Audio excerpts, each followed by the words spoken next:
I'd like to call to order the Gig Harbor Lodging Tax Advisory Committee of November 12th, 2021.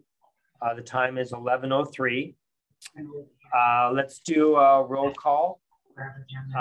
From staff, we have Laura Pettit, and from and Stephanie Lyle. Here. Mary Damaris. Here. Brayton. Janae Matan. Here. John Moist. Here. James Carrier. Here. And Mayor Kuhn. Thank you all. Do I have a motion? Let's see. Do we Laura, do we have minutes to approve from the October 7th? Or, not October 7th, it's this special meeting. So we've already approved the last October 7th minutes and the special meeting of the 12th. We have the special meeting of the 18th to approve. And I sent a slight edit out just before Sue made a mention that Tony was not present, and she was. I have corrected that and sent it to everybody for approval. Okay, so except for the amendment to say that Tony, he was there or wasn't there? I can't remember. Wasn't there. Wasn't, okay. Except with the motion to approve the amendment, do I have a motion to approve the minutes of October 18th? I'll make a motion to approve the October 18th. Is there a second? I second. Okay. All those in favor say aye. Aye. Aye. Aye. Was that Sue that made the motion? It was Janae, and Sue made the motion. Opposed, abstain, and it's approved. Great, thank you. First thing I just want to say, I hope everyone had a great Veterans Day, and all those that have worked hard for our country, even supporting our service people, thank you. And with that, I will pass the meeting over to our tourism director, Laura. Oh yes, go ahead, Stephanie. I just Hi, heard everyone. from Jenny, and she is planning to log in, so she might be in a waiting room. So. Thank you. Good. All right, promoted to panelist. There we go. Jenny There Wellman. she is. Okay. All right, let's wait 1 second to acknowledge she can her. hear and see us, but yeah, so there you go. Okay. Okay. And Jenny, can you hear us? I can, yes. Okay, and we have Jenny Wellman as well. Thank you. Wonderful. Noted for the minute. We've got Okay, a full go ahead. Brady bunch now. Right. Wonderful. I'm going to go ahead and share screen. We've got some fun data to go over.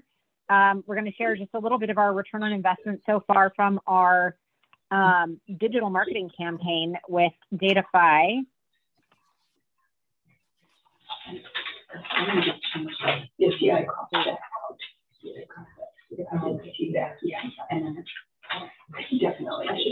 All right, let me know if you can all see the screen.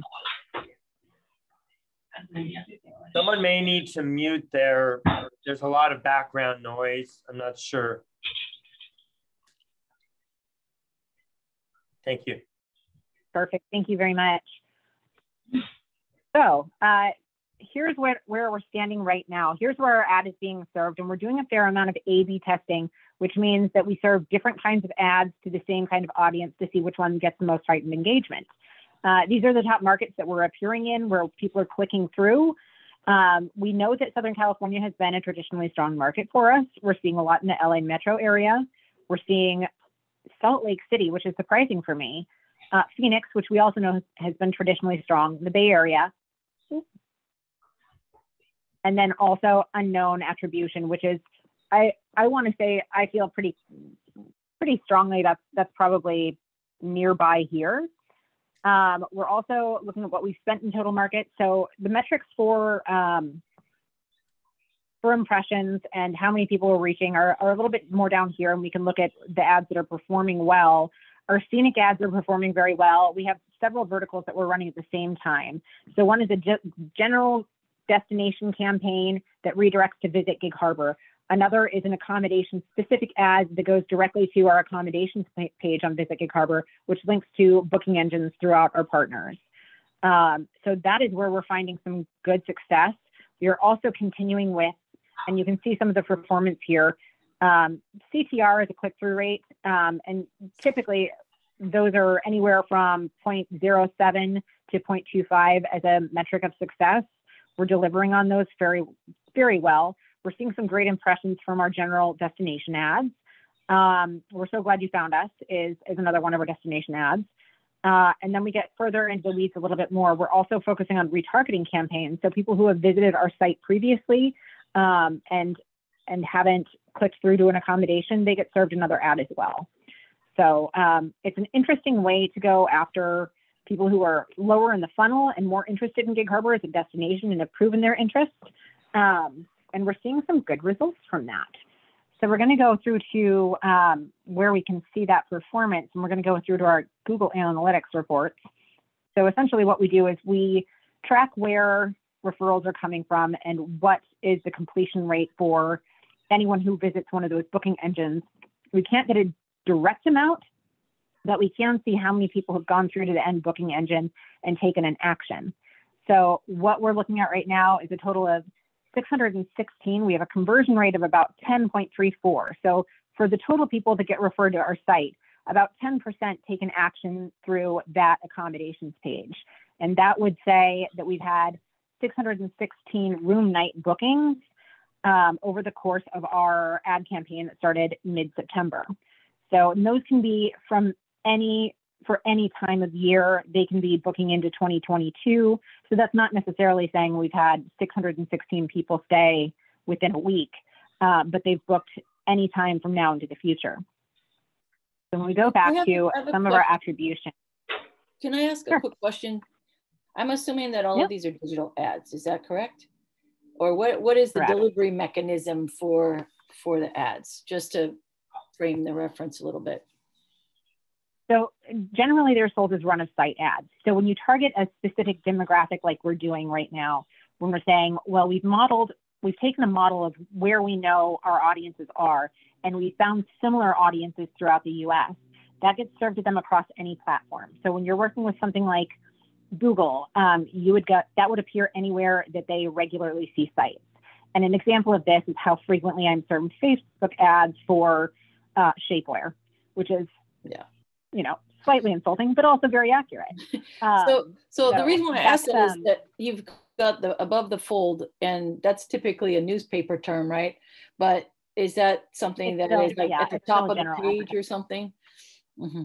Okay. So what is that? You got it. So you can click through and you. I'm not familiar with above the fold or position. Sure. Sure. So essentially you bid for places on that website. So for above the fold, it's typically referring to when you buy a newspaper and it's folded in half, your ad would appear on the top. So with a website, that refers to what you see when you log in and that front page. If you scroll down, that's below the fold. And that's a print term, but it translates to digital ads as well. Mm-hmm. So position unknown, sometimes you will get a sidebar ad that's a more competitive rate. And that's something that's fine with us as well. So is it if we're seeing return on that, that's fine. Is it possible to see an example of what one of those ads would be? Sure. So, and I'm going to show you a little bit of our holiday ad campaign too. So. Yes, this is Monique from Arabella Landing. I couldn't hear that. And these headlines I wanted to pass by you for all your creative input. These are not final. This is what they've suggested based on a few of our images. Wondrous heights, I'm probably going to say no to because we're not at a heightened elevation, and I don't want to missell that. But there are a couple of the phrases that I'll run by you as well. So that's kind of what they look like. So if you see that on a page, if I'm going to MSNBC.com and I'm looking at articles, my ad that targets me specifically will be served there. So that's where it depends on the end user, not necessarily the end site. So, and that's some of the fun stuff with cookies and third-party cookies that you may be hearing about lately on the revision of Apple's instituting of cookies. There will be changes that come to that eventually, but for right now, it's still a metric that's very, very widely used. I'm going to go back to that and go into advertising KPIs. So this is how we know they're performing and doing well. This is our total click-through rate. This is our CPM, which is cost per thousand, M is Latin.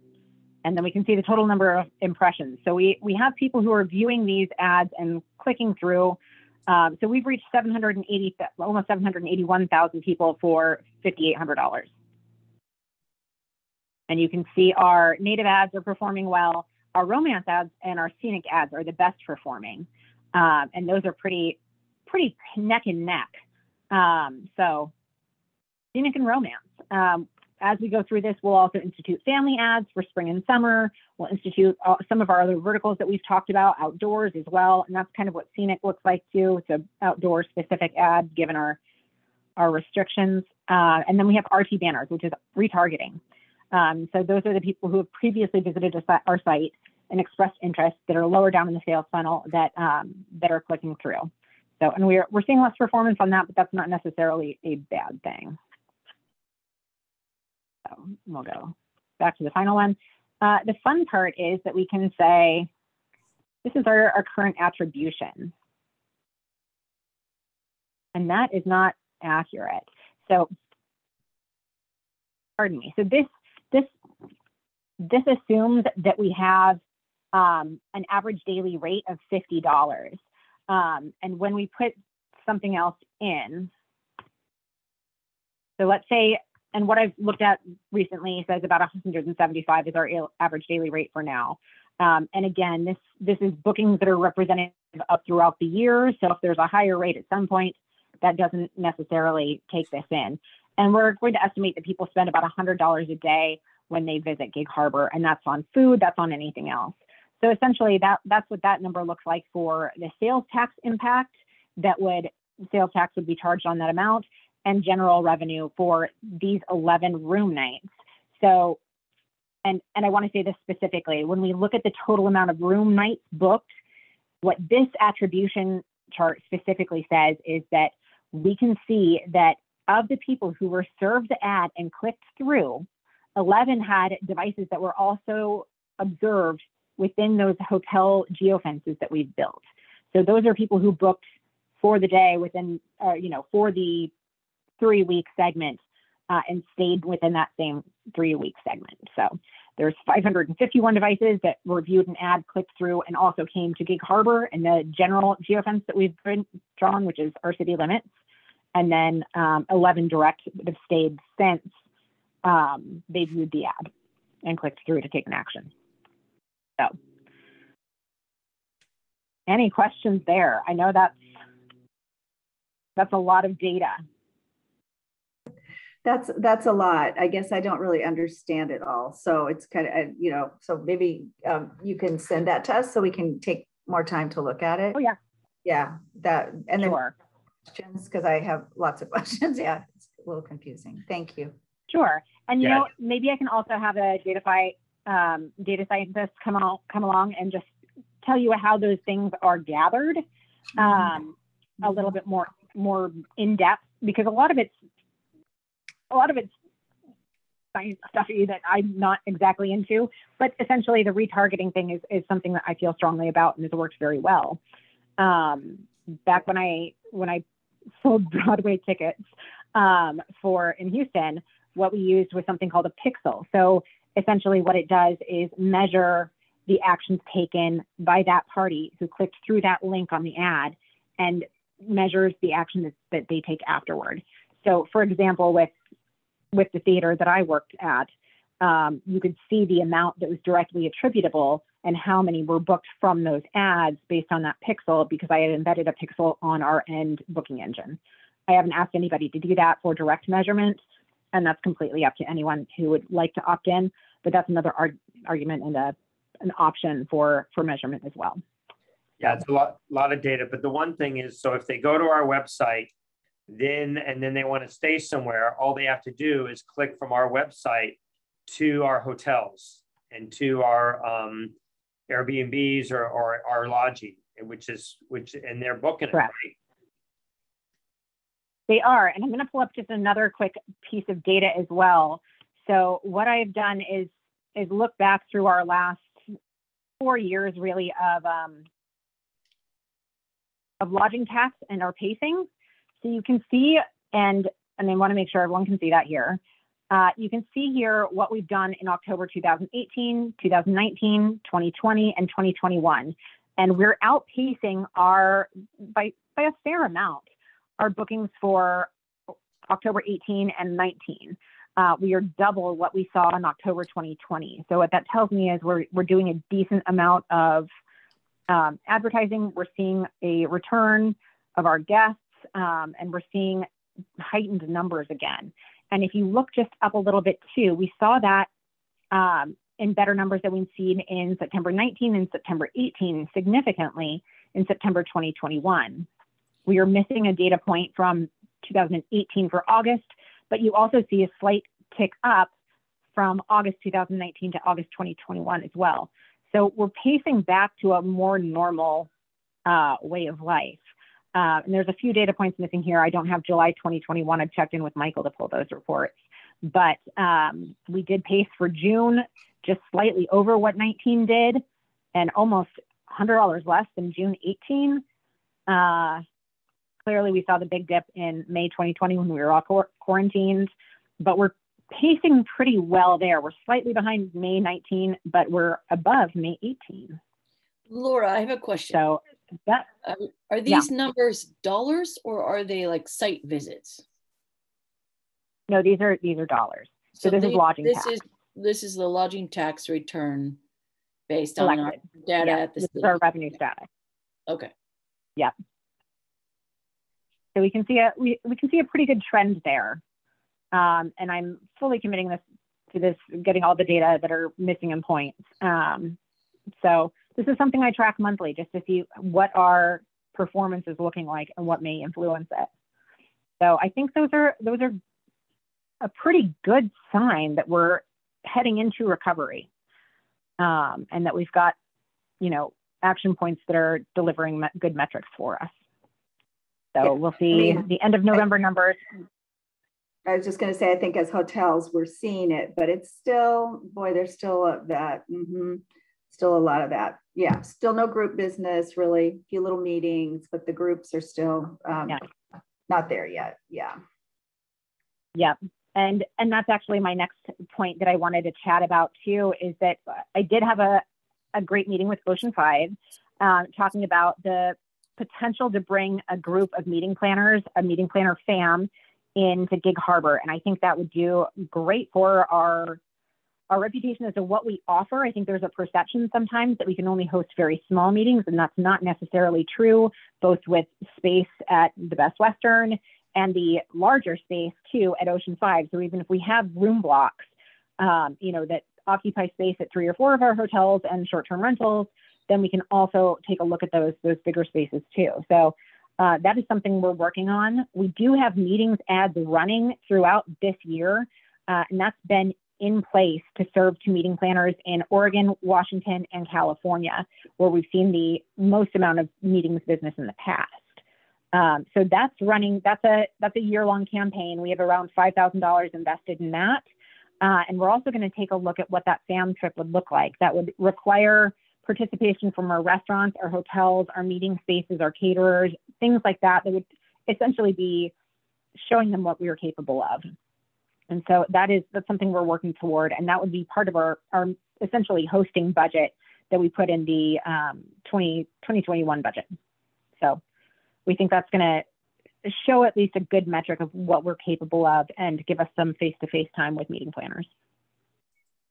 And again, that's all based on who will travel and who will do a fam trip. In normal times, we're okay with that, but we're gonna start to see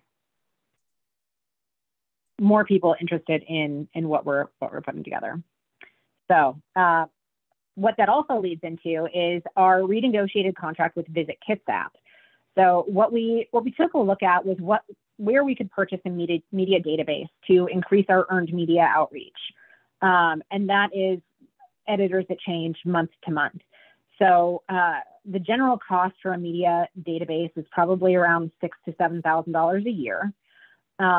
What we did instead was partner with Visit Kitsap, renegotiate our contract, and gain access to their account for an additional $2,000 in funding per year. So we underwrite part of theirs, and we have access to that.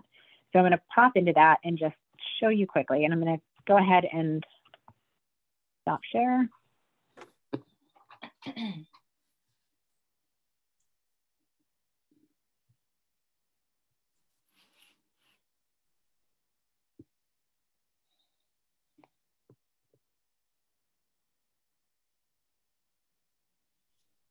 Here we go.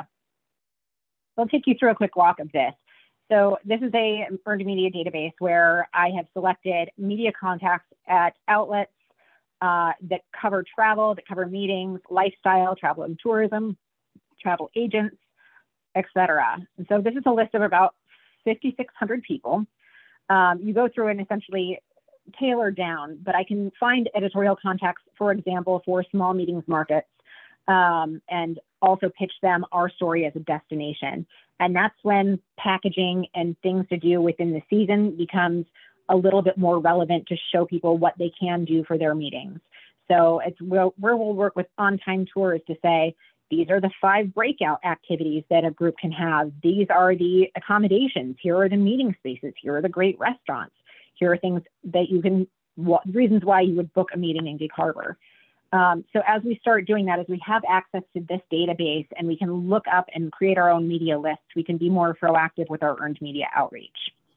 And that's something I've been negotiating with for a little bit. Beth Javins, who is the new executive director at Visit Kitsap, is a great resource and a great partner on that. Part of our other renegotiated value add is that she is actively pitching us for trade shows and conventions. So for example, 2 weeks ago, I presented on Zoom to the International Food and Travel Journalists Association.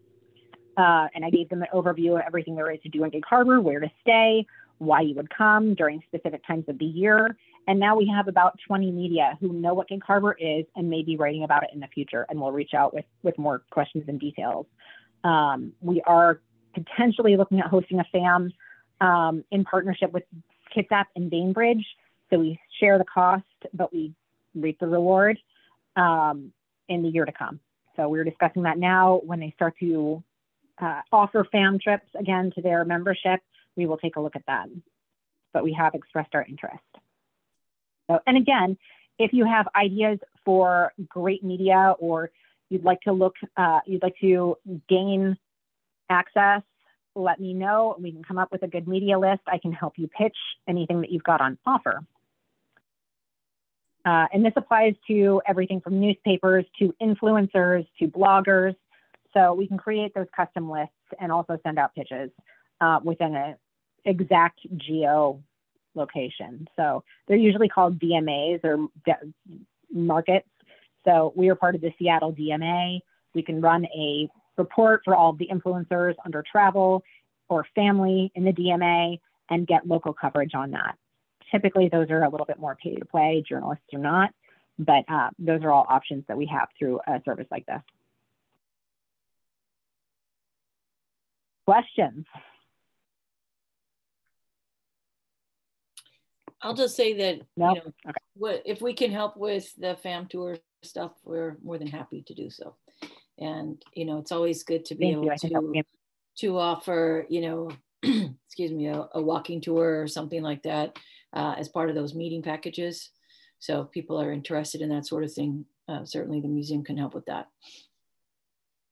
Absolutely. One of the things I was thinking of, there's that great option that people have to volunteer on the Shenandoah restoration. And if there was a private activity that could be done for like 10 people, where they're helping with one thing over the course of maybe 2 or 3 hours, that might be really interesting, specifically for boating groups. So just an idea. We kind of have to plan those in advance, but there's possibility. Oh, You know, there can be some hand planing done. That's always a fun activity. Yeah, and maybe we just put together a general thing, and then when someone books it, we let them know that it's a month or 2 months, in advance kind of thing. So we can put together the general offer as a media friendly thing that no one is actually booking at that point, but call to inquire and you can set it up. But along that note, heading into winter escape ideas and packaging, I'd really like to pitch our regional short leads and websites, reasons that regional travel needs to be happening this winter to Gig Harbor. And we need some hooks that are interesting and different than what other cities are doing. One of the ideas is to do, a private whiskey tasting and barreling with Heritage. And we package that with a room night and we package that with something else. And we pitch that. These are things you can do when you come to Gig Harbor. So it's an easy to book metric as well. For me, we can also see what kind of performance we're having from earned media when we put a package like that out and say, here's our holiday package. Let's see who's booking. So that's one of our other ideas. I would love ideas from around town. I know this is a difficult year, but it's anything that you've got, send me my way and I'll put it together in a pitch for the destination. And we can maybe even chat to our hotels about what a package might look like on your site. You can definitely do packages that have things to do. Yeah, so I was just going to say there's a conference coming in April. Their hotel is Murano, but we're working on a field trip to Gig Harbor. And this is all, museum people that are working in agricultural and living history museums. So it's a pretty selective audience, but they're from all over the country and into Canada. So it's kind of an interesting sidebar for some of those folks that may stay longer, especially those that are from farther away. And they would definitely, we're offering a workshop and a walking tour of maritime related things in Gig Harbor for that particular conference. So there's options. That's a great idea too. And I love the idea of maybe reaching out to some of the conferences or Travel Tacoma that are booked with the convention center and seeing if there are smaller groups of breakouts that we can host for a pre or post stay. I think that's an opportunity as we start to see meetings business come back, maybe in the larger segments. I know Tacoma has specifically mentioned that they're seeing good movement on meetings or conventions specifically with the convention center. So that's another opportunity. Yeah, Gig Harbor is a good jump on a bus and go out for the day and come back. Even if they're not staying overnight, they're still coming out and they may, piggyback on the front end or the back end of their conference with a stay in Gig Harbor if they know about it. And maybe that's something that we can offer for larger meetings too. Would you like to stay pre-conference? Here's an option. Explore the area, stay in Gig Harbor, go on a kayak trip, that kind of thing.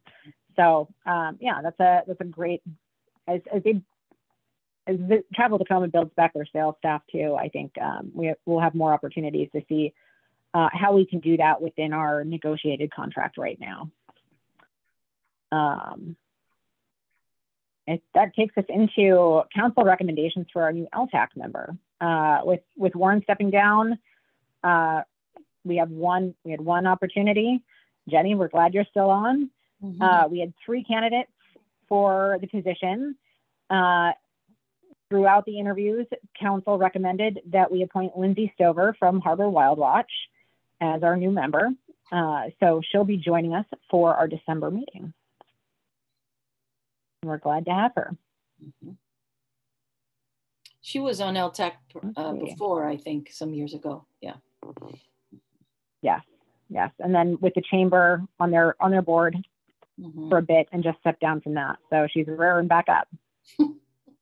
Yeah, it was hard because there were 3 good candidates. So, it was the council that made the decisions, but they struggled because they were all good. Well, that's great. So up next, we are planning for our tree lighting. And I've said December 4th. That's when it's happened in the past. I think we're going to aim for Sunday the 5th at 5:30. And we will put details out shortly. We will do it in person. We will also broadcast it live for those who choose not to be present, but we will do it in person. Mary has been so gracious to offer a contact for a Santa. Our previous Santa has retired. So we'll have that. We have an a cappella group that's interested in performing that I am getting last details on. And I know our public works department is working on getting that tree from JBLM this year. I have so did you say, Mary, you do have a Santa that you know of? Because I know of one. We had one contact us, okay, and I referred him on to Laura. And if you know somebody, I would certainly send it to Laura. I do. Were you able to get this guy, Laura, or? I haven't spoken to him yet. I'm gonna contact him a little bit later. So if you want my contact, Laura, just let me know. Yeah, would you just send that over? Thank you. To her, that way we have two to pick from, because a lot of times someone is busy or something. I know we to entice them, I know we did pay the past Santa person. I don't remember what that was, but I think we should do that again. It's not as hard, so they won't have to do what the other one did, which is have 500 kids sit on their laps. So we're not going to do that this year. So I don't think we have to pay what we did before, because it's going to be very brief.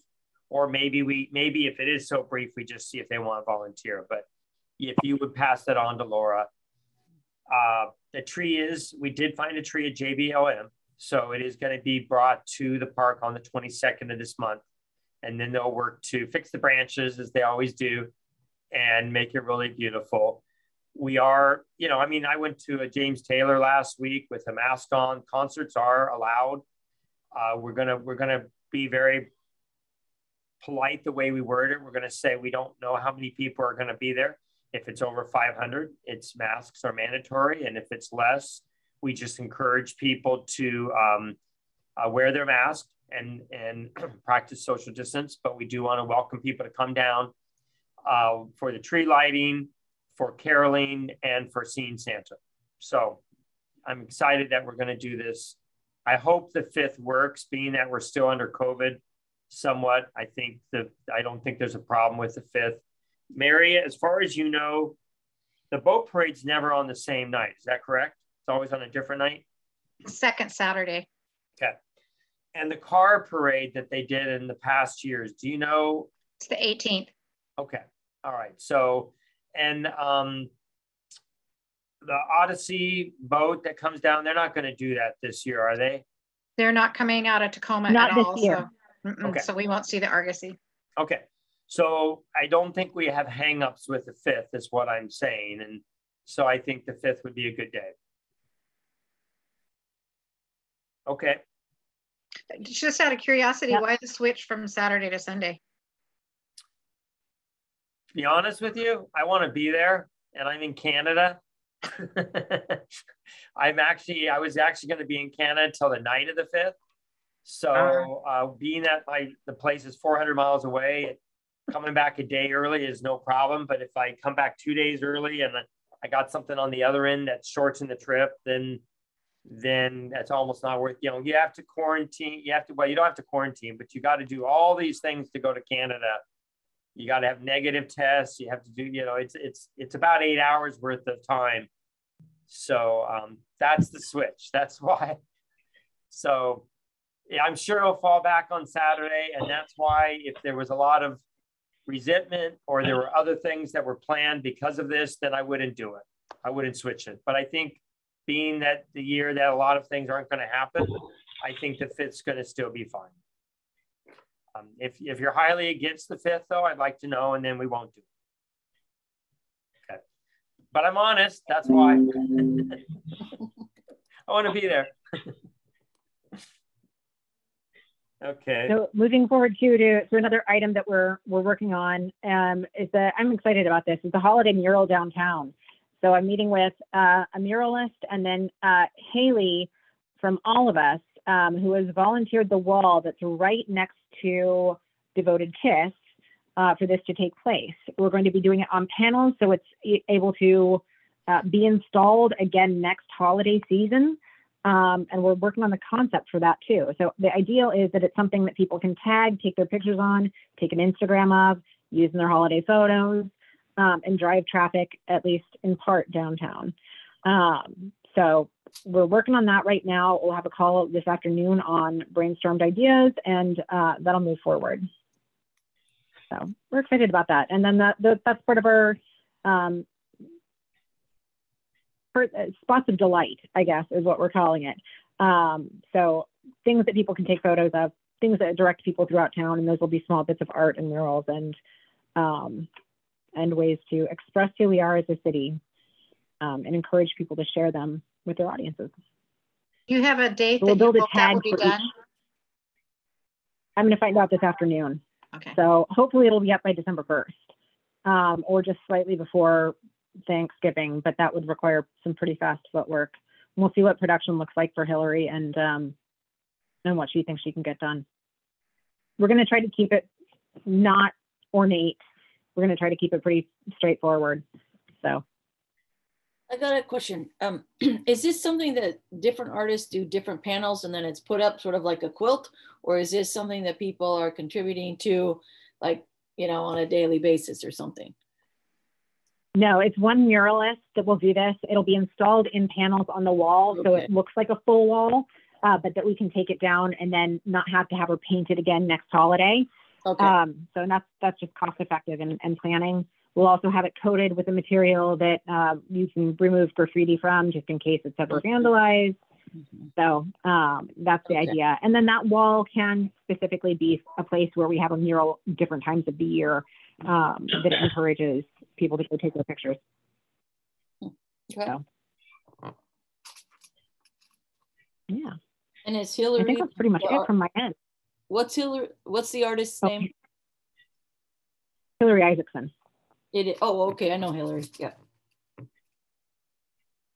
Could I just have, Mary, could you maybe tell us what's happening downtown? I'm a little confused. I know you've got lots of like businesses, this starting today. Could you explain it so we all are familiar, so I can tell other people? Sure. So thank you. Yesterday would have been Girls' Night Out, and actually with the weather, what it was yesterday, it's good it wasn't yesterday. But we wanted to have a promotion that would get people downtown, just not gathering in groups of 1,500 like Girls' Night Out. So we are starting today. It's a kickoff to the holiday shopping season. It is a holiday open house from the 12th through the 21st. Our website has a ton of information on it. There's a page for the open house that lists every business, what they're doing. There are 31 businesses participating. So we're hoping that people really check it out. It's like an online coupon book, kind of. But different businesses are doing things throughout the week. Heritage is doing something Tuesday and Wednesday. Gretchen Giese Artworks is this weekend. So there's things going on all week. Be sure to check out Fox Island Trading. They're going to have some special singers doing the hot chocolate scene from the movie, which just escaped me, which shouldn't have. Anyway, there's all kinds of stuff going on downtown to get everybody in the holiday mood. Last night was a maker's market at Harbor General Store, which is kind of the kickoff to the kickoff. So lots going on downtown. We have merchants that are decorating beautiful interiors and outside, and we're going to promote those as photo opportunities. So we'll get those up online as they get the decorations done. I am starting to get some emails. We're not quite ready. It'll be done Monday. So I think it's kind of snuck up on people. So refer people to the website. There's a lot of information. Sue, the other thing I could send to you and Janae both, we have just a Word document listing everything. It's just kind of a boring Word document. Oh, and to Laura. Yeah. So I'll send that, and that way you can print it off if you wanted to and hand it out to people. Yeah, and then do some of them have extended hours now too? Is that all on there? Yeah. So in December, a number of businesses are committing to having extended hours every Thursday. So I think it's like the 2nd, the 9th, the 16th, and the 23rd. And we'll have that list as people agree to do that too. All the information on the website, just go to the holidays 2021 link, and we're doing a food drive, we're doing a giving tree. Yeah.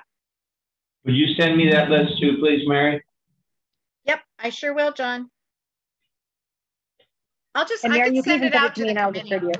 Yeah. Oh, okay. I'll And send it. then I will go ahead. I'm excited that there's Winterfest and Tide Fest again, because that always, brings more people to town also. So that was good to see that those are both happening. Yeah, so that's great. I'll just mention too that And then we're partnering with the Rotary Club on December 10th. It's sort of a combined sister city, St. Lucia, because it's all about Boda Norway and Norwegian artifacts from the collection, and there's some Norwegian singers coming, and so it'll be a fun evening from about 5 to 8. So we're still working out all of the event details, but it's coming right up. Stephanie, when you have those, I'll post those on the event calendar too. Okay. And Mary, I will take those items that you send as well and work that into a holiday pitch for regional media. Okay, great. Stephanie, would you send that to Gig Harbor Now as well, please? Yeah. Thanks. Yeah, it's a kind of a challenge getting all the details because it's a community partnered event. It's not just the museum. So I'm wrangling those together as we go. But as soon as we have as much detail as we can gather up, I'll send it over. Yeah. Well, and I think And they're then as anything anticipating, comes through, I think they're anticipating that the lighted car parade is going to be pretty big this year as well. It's on the 18th. It starts at Uptown and ends in Uptown.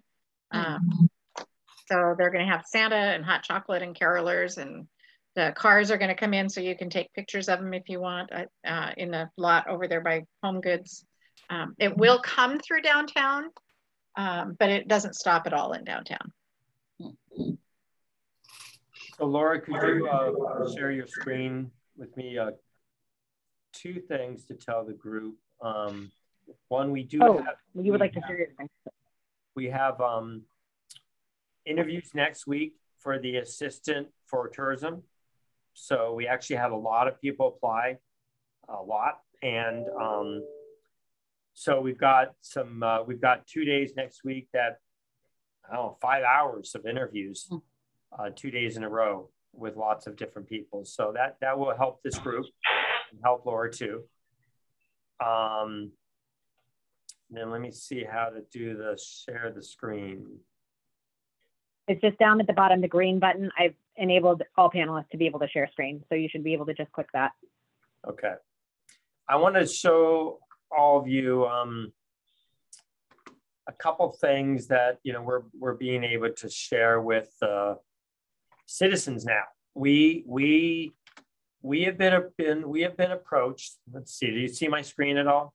Mm-hmm. We do. It's too many. Okay. Do you see this? We do. Okay. We've been approached from some property owners just up by Burnham, up by the Mexican restaurant and Puerto Vallarta, to purchase 23 acres of land. That would actually be probably 45 or more homes. So they're going to clear cut this and 23 acres. And that's what they're doing all the way up Burnham, as you can see. And they're going to build 20, they think they can build 50 homes. We don't think they can build that many, but they would rather not have that happen. And this is North Creek or Donkey Creek. And this is actually right across the street where that asset management building is. So we actually they would rather not do that. And otherwise they're just going to sell it to DR Horton, which is just going to chop, clear cut, chop it up. And it's going to look like what you see at the top of Burnham, which is really ugly. And this is kind of a one-time opportunity to buy 23 acres of land that's never been built on before. It actually goes all the way up to the Cushman Trail. So the hundreds of thousands of dollars we were thinking of building at the Cushman Trail behind the hamburger place, we don't have to because there's already a road here. So we did a purchase sale agreement with them to lock it in. And we're trying to do our due diligence. We're trying to do an appraisal. Now, hopefully we don't want to say the price yet, because if the appraisal comes in less, we can only pay so much. And we're going to see what they really could build on it. And hopefully the appraisal does come in less. And then the property owners agree to sell it to us. And we're trying to close before the 28th of December. I'm actually asking the tribe if they would partner on it significantly. And this is, I'm going to show you a couple other pictures. This is something I've spent a lot of time on. This is the creek. How do I not have to do every single picture? I paid a man to go up there with the drone picture, and he took a 25-minute drone shot video, which there's no way council is going to listen to 25 minutes of silence. So I narrowed it down to 4.5 minutes, and it's really pretty awesome. I mean, this is the road. It's actually a road, and the maples are like 100 years old. It's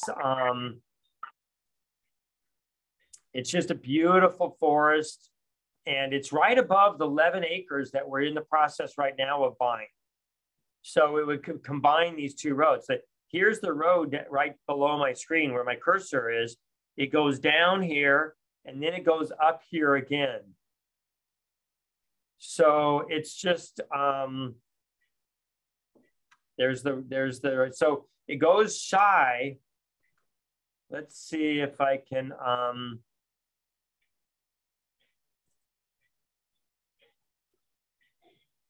this is what it would be. We're trying to show council and the public, this is what it will be if we let it go. And let's get rid of that.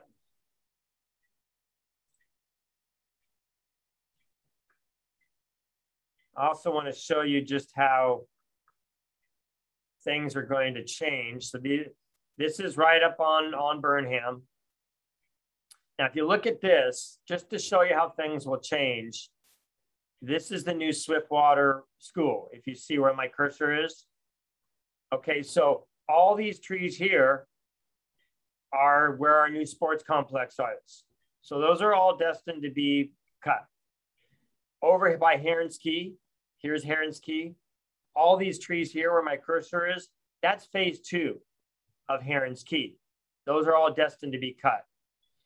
Then you've got just in front of the Swiftwater School, right here where my cursor is. All those are going to be developed when the church does its land. And then if I let this go for a second more, all these trees right here to the left of the roundabout, that's going to be phase 3 of the sports complex. So all those are going to get cut. So if you look at the trees that are there right now, most of them are going to go down. Most of them are going to be gone. So the trees are right down here. And so all these trees are destined. So it's an opportunity to really protect Gig Harbor. And then if you want to see, this is the video.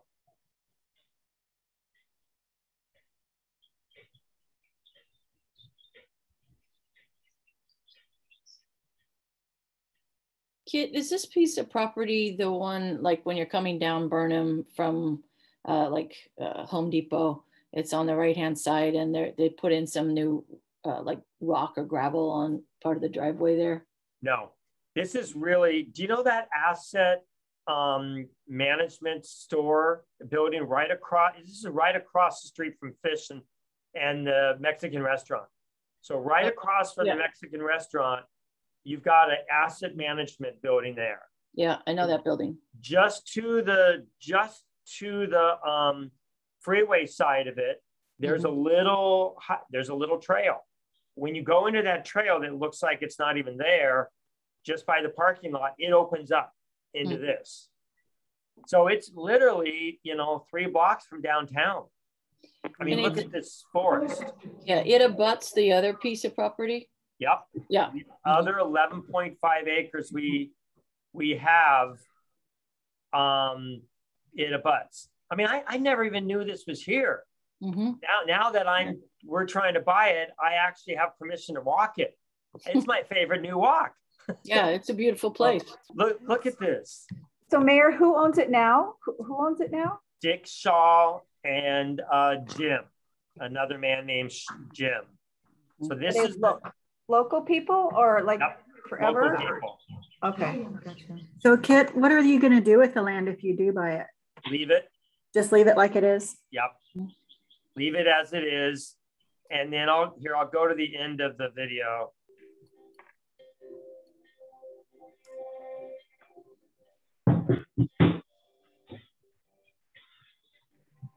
I'll have to say I'm really happy to see this because I actually wrote to both of these property owners 2 or 3 years ago, encouraging them open space and, you know, discouraging and development. So I'm really happy to see this progress made and saving these pieces of property, because what you don't really see in these videos is that it's a very deep gully, but it's quite a stunning space just for the nature of the creek going through, the way that it's a kind of an open forest. So it's a really lovely spot, and I think it's a huge asset, a good move on the city's part. So congratulations on that.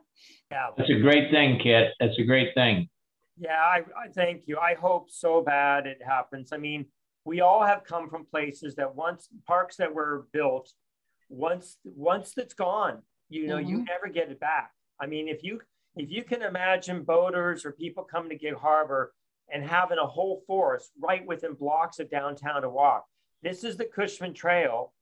And then this little open area is the road that you just walked on.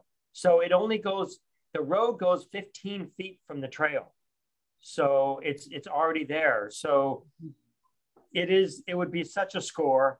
And that's why I'm trying to get the tribe and everything. And you just don't get this option. And look at, that's that building. That's all the land.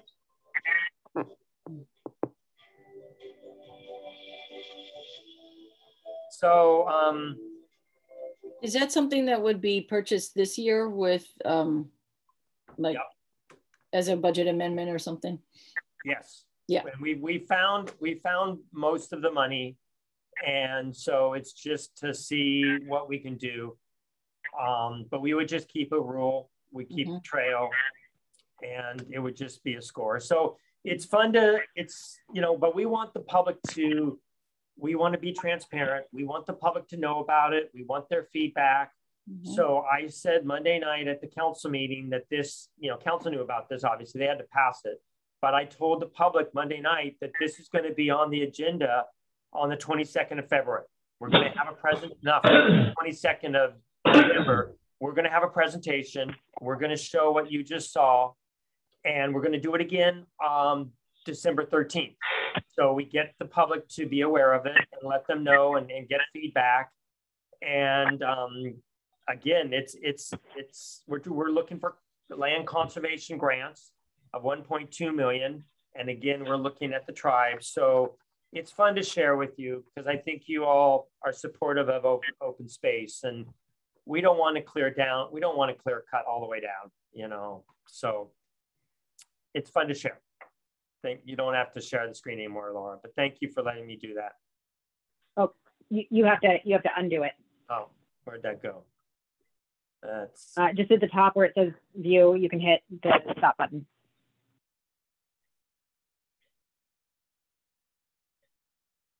okay. Gotta get. I can do it for you here. There. Thank you. I got 5 screens there. I'm gonna try to get. Everyone was down to a 3-inch square. So anyway, I'm glad you guys are excited about it. It would be pretty cool. Yep. Recreation, part of our outdoor vertical market. Anything else that? Oh, I just had a question for Kit. Is there a plan in the future to remove the culvert on the stream under the street? Yes. Yes, and that's in the works, and that would be great because then in reality, the salmon could go way up to, North Creek. So there is a plan. It'd be great to have like the trail extended along the creek and then under the road and up into there. That'd be ideal. Yeah. Yeah, it would be great. The panels are up, I might add. The panels of talking about the Native Americans. Thank you, Stephanie, for the History Museum support. And if there's one concrete pylon up by the daylighted creek of Donkey Creek, and there's a panel on the concrete pylon that it says daylighting of Donkey Creek. And then there's 4 other panels in the park that tell the Native American history. So we're getting more and more done. They're beautiful panels. So. Stephanie, way to plant that seed many years ago. Yeah, well, do what I can. Yeah. Yeah, no, it's happened. We even straightened a couple of the concrete pylons so that the writing wasn't quite so crooked. Yeah. Good move. Yeah. Yeah, thanks. One of them had settled kind of like that. Yeah. So. Yeah. So. Well, I know we're running up to noon here. So just to keep us on track, is there anything else that we can address in this meeting? I'd just like to say that Arabella's Landing Marina is back in the transit or guest moorage business after a long hiatus all through COVID. We opened back up for business on October 1st. And we've got at least 5 yacht clubs between now and the end of the year that will be in here, plus individual boaters. So that should help a little bit. People are just clamoring to get out and do something, even in inclement weather. Any opportunity they can to get out of the house, seems to be pointing them in our direction. So, John, is there anything we can do to provide information to those yacht clubs in advance on things to see and do in Gig Harbor? Well, that list that Mary's going to send me, I think we can get that to the folks, to the cruise directors, and let them know what's going on during the period of time that they'll be here. But yep. Yeah, we're excited about that, and hopefully that'll carry through January, February, March until we get into our boating season in April of 2022. So if there's an opportunity to do anything small and printed or a graphic that just shares our website and the QR code for visitgigharborwa.com, let me know and I'll put a graphic together that might be helpful in their planning. So we can reach, and we'll redirect you to most of the sites in Gig Harbor through that site, so that they can get a full view of all of our neighborhoods too. Great. Okay. Thanks, Laura. Awesome. Great. Okay. Do I have a motion to adjourn? I'll make a motion to adjourn the meeting. I'll second it. Yep. Seconds. All those in favor say Who aye. seconded? Aye. Sue did. Yeah. Great. All right. Thank you very much. If I don't talk to any of you before Thanksgiving, have a great Thanksgiving, everyone. Likewise. Thanks, everybody. Thank you. Bye, folks. All right, bye. Thank you, everyone.